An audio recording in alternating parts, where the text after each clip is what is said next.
the President in his special address to Parliament tried his best to deceive and mislead the Parliament. He said that he would bring several acts to fully implement the 13th Amendment. He further proposed to repeal the concurrent list. There is no need to introduce new acts to fully implement the 13th Amendment because 13th Amendment has been enacted 36 long years ago. The President is now attempting to devolve power beyond the 13th Amendment, which is now notoriously known as 13 plus, under the guise of implementation of the 13th Amendment. Unfortunately, the SLPP is also supporting the President's attempt, claiming 13 plus is the President Mahinda Rajapaksa's policy as well. In fact, then Indian Foreign Minister S.M. Krishnan, after meeting President Mahinda Rajapaksa on 17 January 2012, he informed Indian Parliament that President Rajapaksa promised him to devolve power beyond 13th Amendment.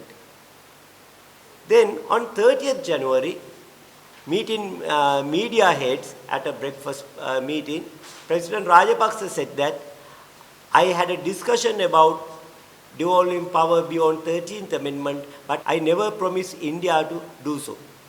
Whatever it is, we should be mindful that President Mahinda Rajapaksa never obtained a mandate to go beyond 13th Amendment, and after making that statement, he was rejected by the people at the next presidential election. The President's biggest argument was that the 13th Amendment is now a part of the Constitution, so we have no choice but to implement it. But this is not something new. The 13th Amendment has been a part of our Constitution for 36 long years under 7 executive presidents. But no president made an attempt to implement this in full because they were fully aware of the adverse consequences of doing so. In fact, very strangely, present President Ranil Wickremesinghe had been a member of cabinets of 6 out of 7 executive presidents.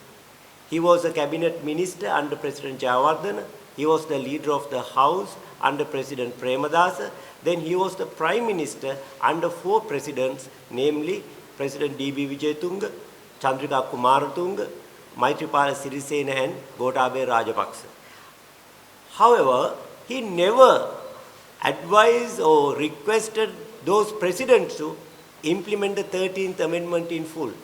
All of a sudden, he has seen this incompletely implemented 13th Amendment, not because of anything, any other reason or any constitutional obligation, but he has now become a potential presidential candidate at the forthcoming presidential election.